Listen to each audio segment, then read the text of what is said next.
What's up, everyone? Welcome in and welcome back to Shaw Local's Bears Insider Podcast. I am Kyle Nabors along with Sean Hammond. It is Tuesday, November 7th.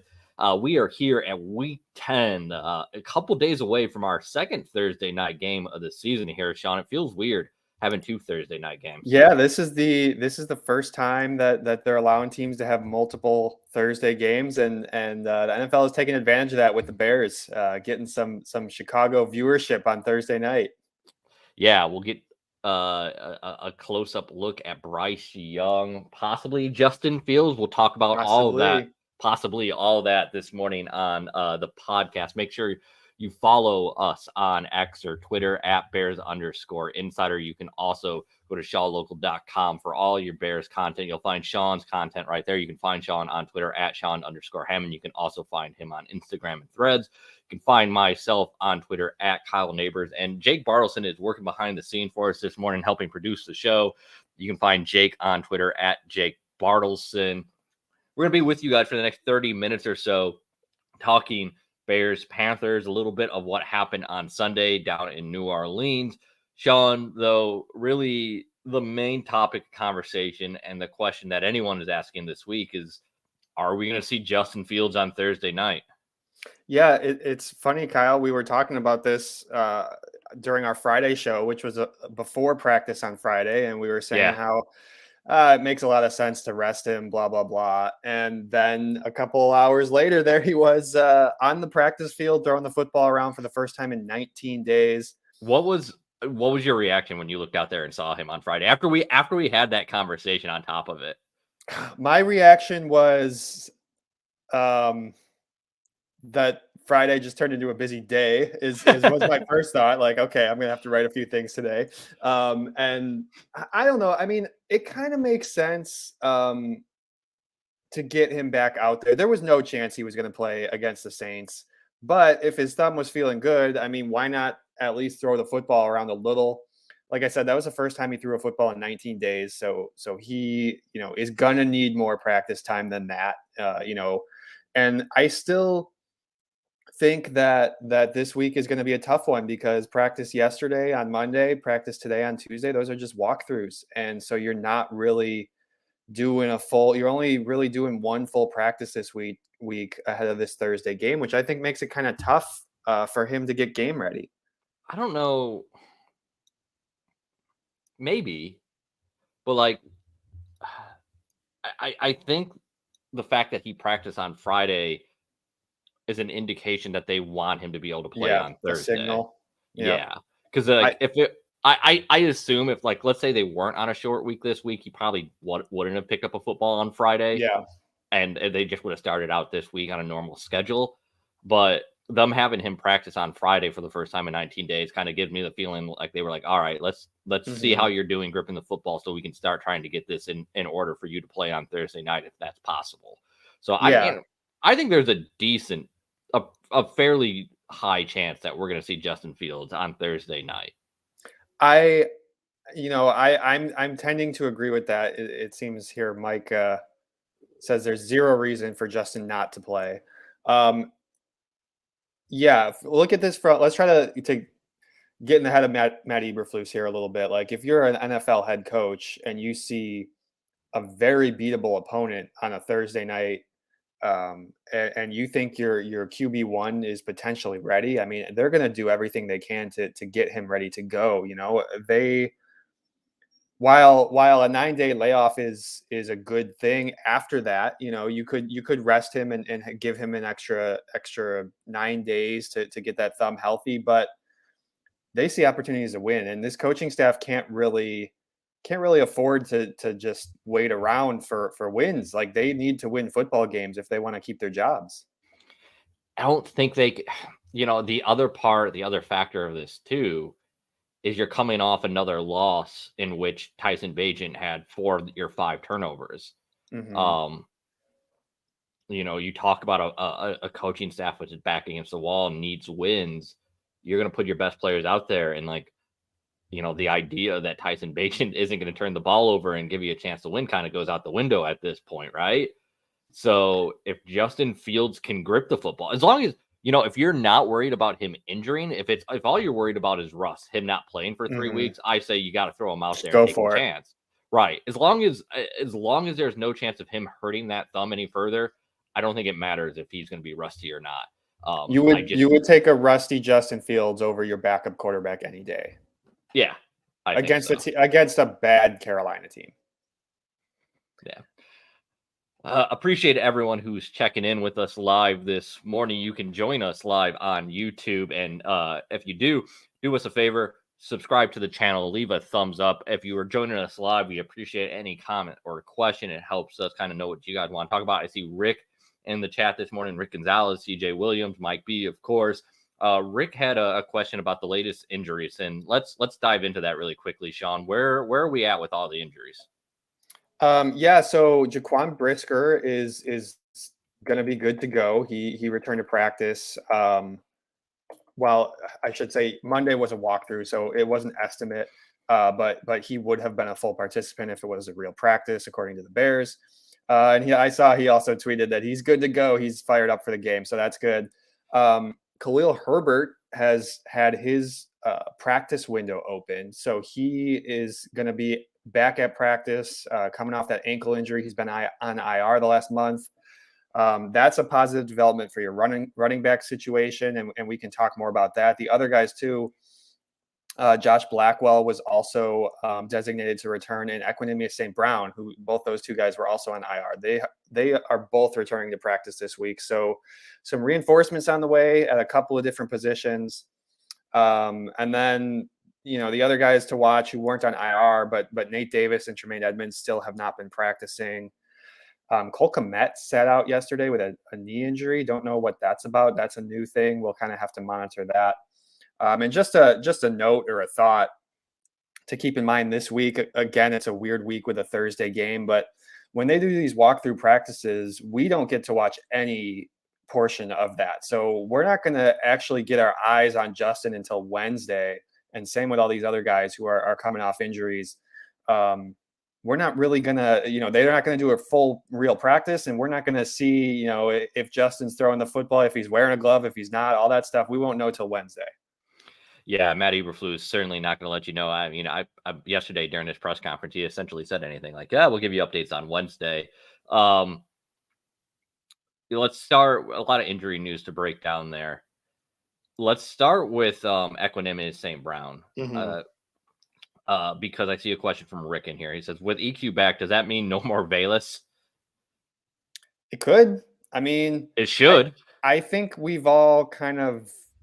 Any last holdouts have come to the conclusion that this Velus Jones thing is pretty much over. I mean, he's a great kick returner, but the Saints kick the ball over his head every time, and really, it's like, what are we? With these new rules on the kickoffs, what are we doing here? Like, why are we keeping this guy around to go stand out there and watch a touchback? I'm gonna have some. So. One thing I before I open my mouth there and say I'm going to have some questions if like EQ's inactive on Thursday night and Velus Jones is out there. But before I even was able to fully say that, I thought I should couch that as Sean was saying, like, we're not going to know what these guys look like until at least Wednesday when you guys are able to see them on the practice field. With it being a short week and them just being designated to return, I mean, I don't think it's safe to assume any of those guys coming off IR play on Thursday night. That's a fantastic point. It's a 21-day window, and you're right. They're not really doing a real practice except for Wednesday this week. We saw that they took 2 weeks with Braxton Jones. They opened his window, and he still didn't play that first week. It's entirely possible none of those three play in this game because you still got that long layoff coming up afterwards, and you really don't have a real regular week of practice. And, those guys, you wonder about the conditioning. That's the big thing when you miss a month of football. That really matters. And especially like, Khalil Herbert with an ankle injury. I don't know how much he was able to do when he was out. And so all those things kind of factor into this. To me, Khalil Herbert's the one I really wanted to hit on there, because you're talking about a guy coming off a high ankle sprain. You've had success with Donta Foreman, Darrington Evans, Roshan Johnson.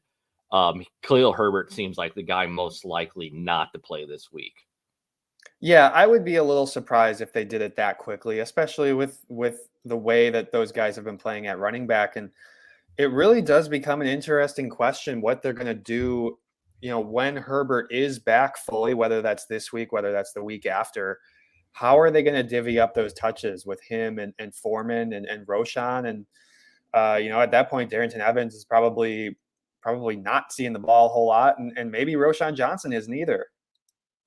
Darrington Evans has played well since I he's thought he played returned. really well in the Saints game. A couple touches, he looked really nice. I think he's played well overall since he got back here, I should say. He's one of those guys where, like he's probably never going to be a starting running back. He's never going to get himself a nice payday. He's probably going to play like for 6, 7, 8 teams in an NFL career, but he just seems like one of those guys that's going to hang around and have a job between special teams and a special, third down back.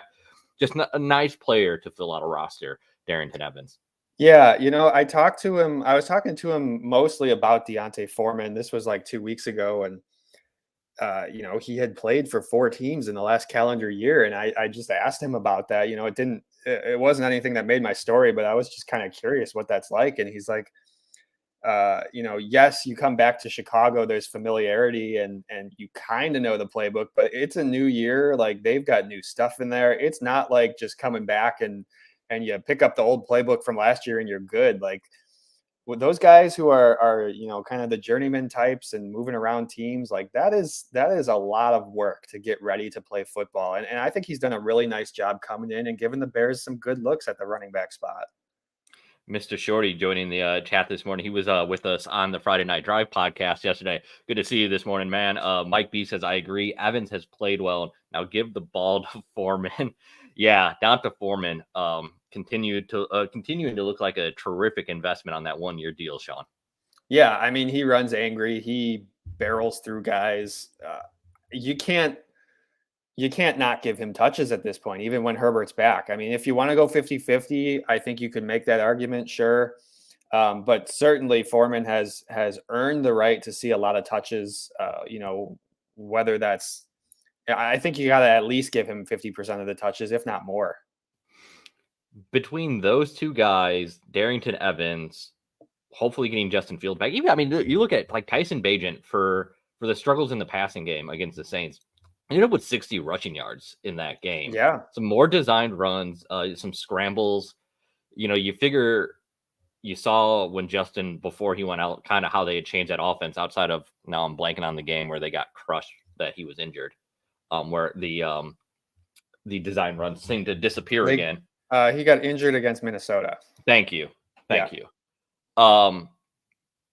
Everything adds up to, again, like this team should be an elite run team. And you look at the offensive line too, like the run blocking grades. Like this team should be able to chew up yards, and that's really over the second half of the season where I think that they need to focus their attention. Yeah, and I thought that watching that game on Sunday, I was really impressed with the Saints secondary. I thought those guys, not even before the interceptions in the second half. I mean, the Bears were not open, and you saw that play out in the way that Tyson Bagent just had to tuck it and run, and he looked really good doing that. I thought that was a really impressive aspect of his game that we hadn't seen a whole lot up to that point. And to your point, Kyle, yeah, like you get Justin Fields back. He's an elite runner. You got these running backs. Your running back room is going to be totally healthy once Herbert's back. And your O-line is basically as healthy as it's been all season. I know Nate Davis is still out, but you should feel really good about the 5 they got right now. And then once Davis is back, I mean, you got too many good options, and that's a good thing. And so, yeah, these guys should be able to run the ball against anyone. Shaw Local Bears Insider Podcast is sponsored by Ken Nelson Auto Group, proudly serving the Sauk Valley area for over 55 years. Ken Nelson Auto Group offers 10 new vehicle franchises in one convenient location right here in Dixon, Illinois. Shop a great selection of new and pre-owned vehicles at kennelsonauto.com. Had a lot of questions, a lot of talk in the comments so far, talking about the makeup of that offensive line and what happens when Nate Davis comes back.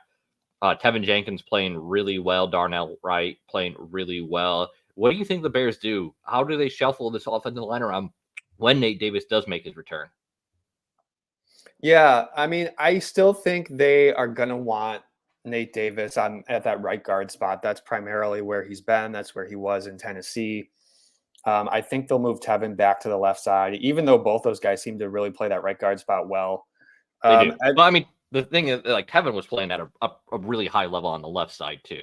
So Tevin has been playing really really well. That against the Saints, I mean, that was one of his best games. He's been doing a great job, whichever side he's on. So yeah, I think they're going to leave Davis on the right side. I think the question becomes who are you going to play at center? You know, are you going to play Cody Whitehair or are you going to play Lucas Patrick? The snaps were obviously an issue with Cody, and now he hasn't been playing that spot the last couple of weeks. Not that Lucas has been perfect with the snaps either. There were a couple, there seems to be a couple snaps every game that aren't great, but yeah, it's and kind of there's also both of them. I mean, I think at the end of the day, neither of those guys are the long-term solution at center. I think you're probably looking for a center this offseason. Because is where I'm at. not just snaps, but you've seen Lucas Patrick in particular. I feel like he's pushed back too often. Mm-hmm. Too many times there is a quarterback or there is a defensive lineman in the quarterback's lap coming right up the middle with pressure.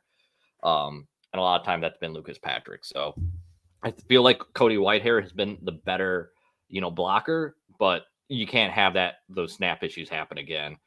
You can't. Right.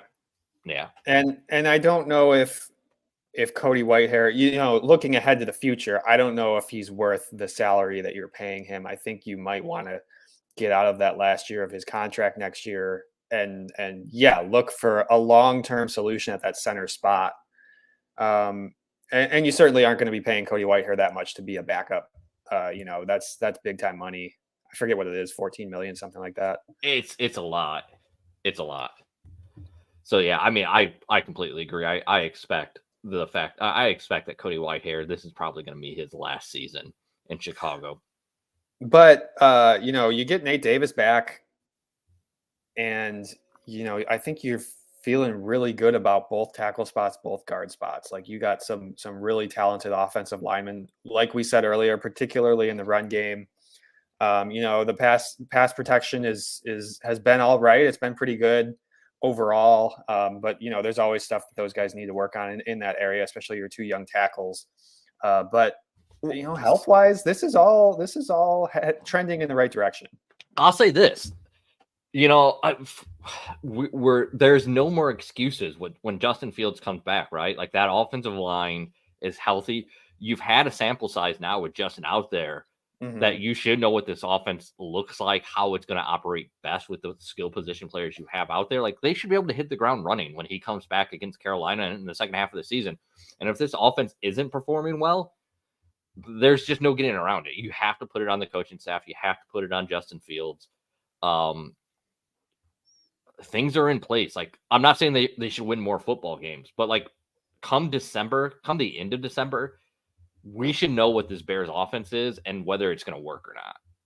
Yeah, we should. And there's winnable games on that schedule. There's games against defenses that they should be able to score against. One of which, of course, is the Panthers. And you can throw the Vikings and the Falcons and Packers in there, the Cardinals.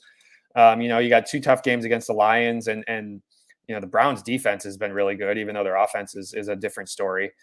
So that might be a tough one to score points against. But yeah, like you should have a really good sense. Hopefully everyone stays healthy. Somebody's probably going to get hurt at some point. You just hope it's not Justin again.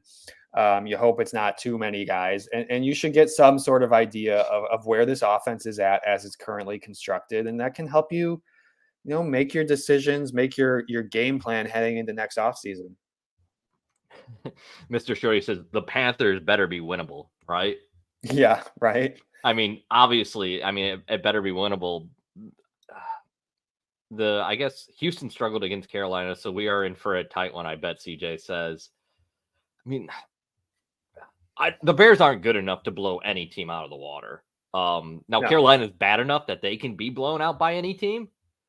But, I expect this to be a competitive game. I expect it. I expect it to be kind of sloppy, honestly. Mr. Shorty now says at least a tie. And you know what? That would be the best case scenario if you're looking at next year's draft, because you got both these teams' picks. And so unless there's a tie, one of these picks is gonna get a little bit worse or better, however you're looking at it. Yeah. I don't know. Where's Carolina? Is Carolina got 2 wins? Where are they at? Yeah, Carolina has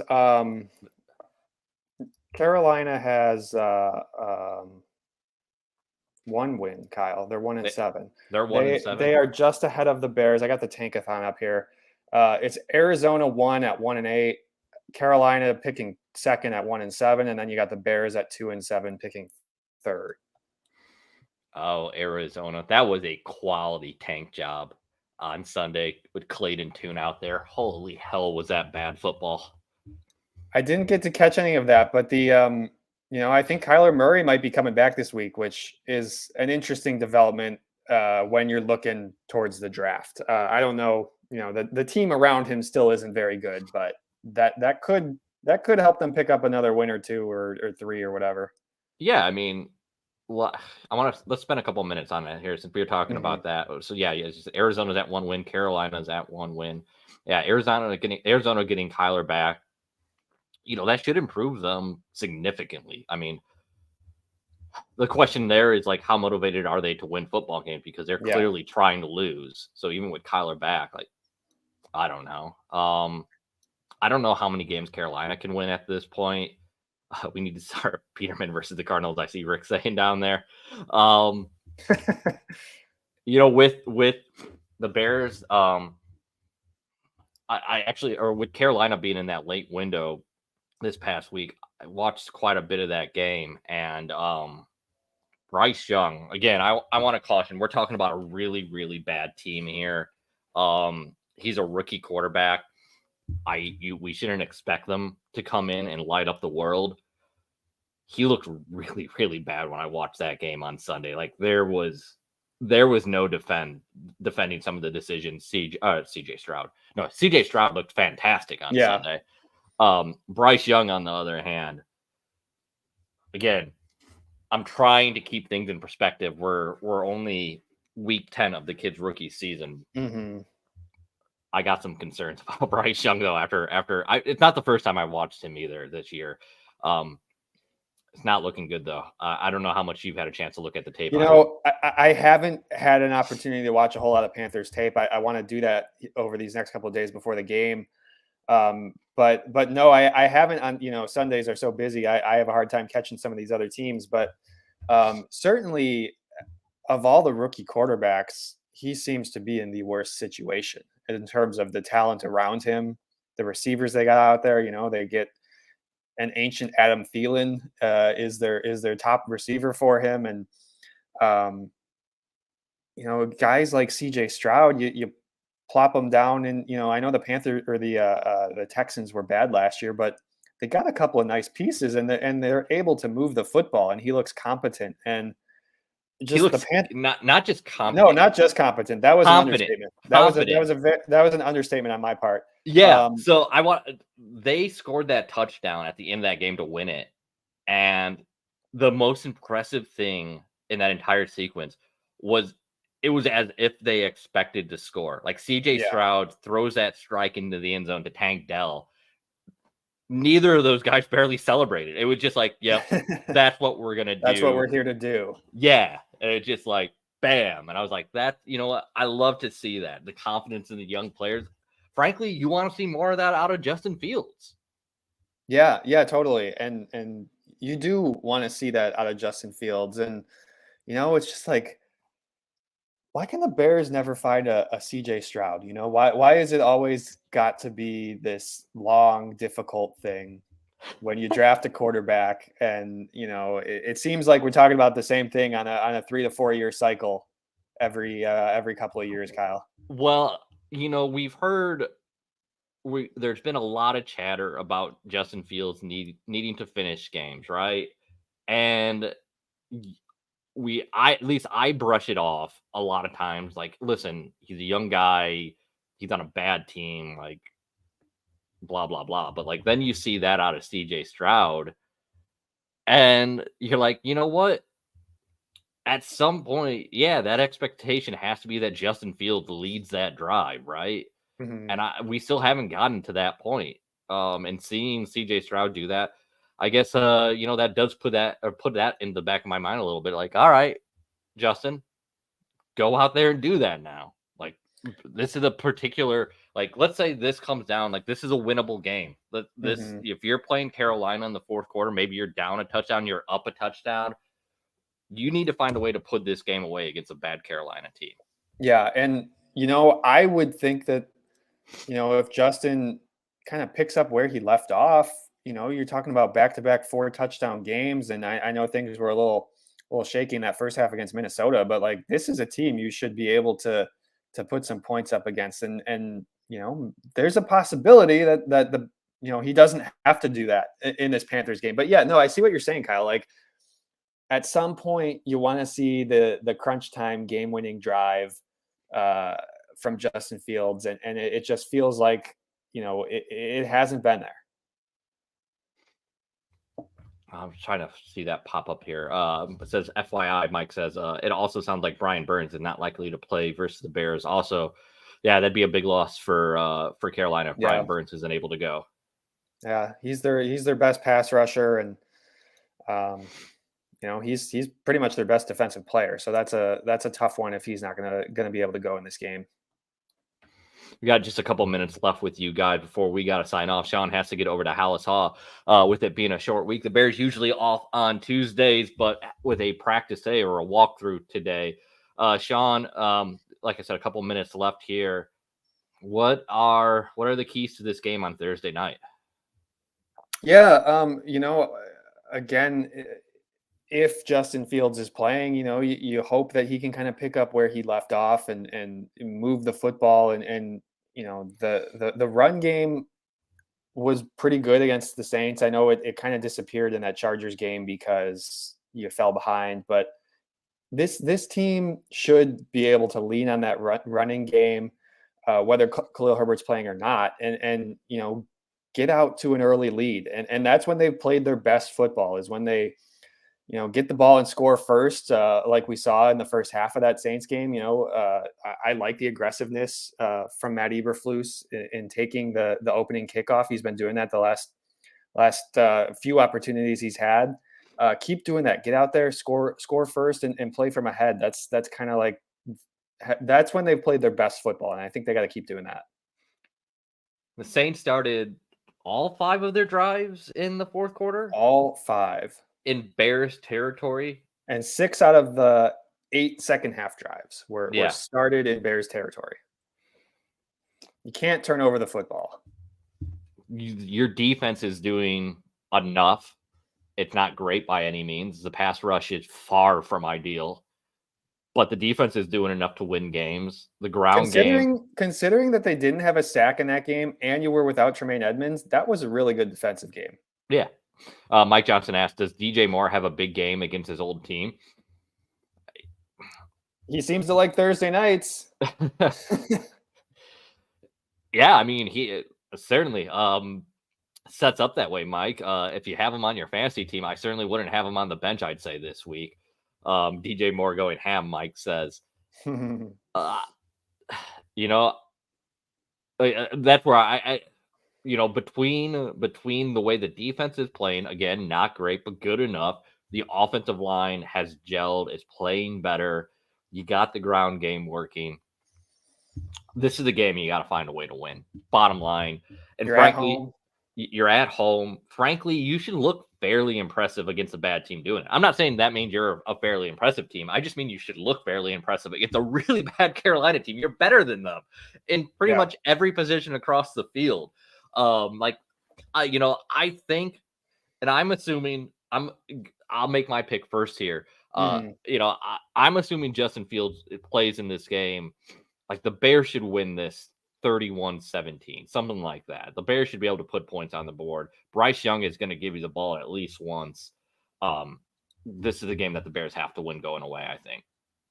The Panthers are allowing a sack on 9% of pass attempts. That's 26th in the NFL. You know, you just got this new pass rusher. You're really excited about this, and he was kind of quiet in his debut. You didn't get a sack the entire game from anybody. This is an opportunity to go get after the quarterback, and I think the Bears will do that. You know, they do get sacks against really bad teams. They had a handful earlier in the season. I forget which game was that when they had 5. And I think this is an opportunity to sort of get back on the board there. I agree, Kyle. You know, I'm making this pick as if Justin Fields is playing, and if Justin Fields plays, I think they should win this game. By a decent margin. I'm going to say like 27 to 17, something like that. I mean, I think they can win this game handily. I don't think it's going to be an easy win. And then if Justin doesn't play, that sort of changes the whole equation. I'm banging my head off the wall if Justin Fields can play. And this isn't just a Bears thing. It's more. I was talking about with this a couple friends. There's a lot of QB injuries around the NFL this year. So many. And I'm tired of watching bad football. I just want to watch some good football on Thursday night. Please give us a good game. Sean has to run to Hallis Hall though, so we're gonna go ahead and sign off. Make sure you follow Sean on Twitter at Sean_Hammond, myself on Twitter at Kyle Nabors. You can find Jake, who's working behind the scenes for us, at Jake Bartleson. Make sure you go to shawlocal.com to find all of our Bears content. You'll have a column coming up there for Mark Silverman later this week. And stick with us Thursday night. We'll have all of your coverage. And we'll be back here on Friday morning breaking down that game against the Carolina Panthers. For Sean Hammond, though, I am Kyle Nabors. We'll talk to you guys later.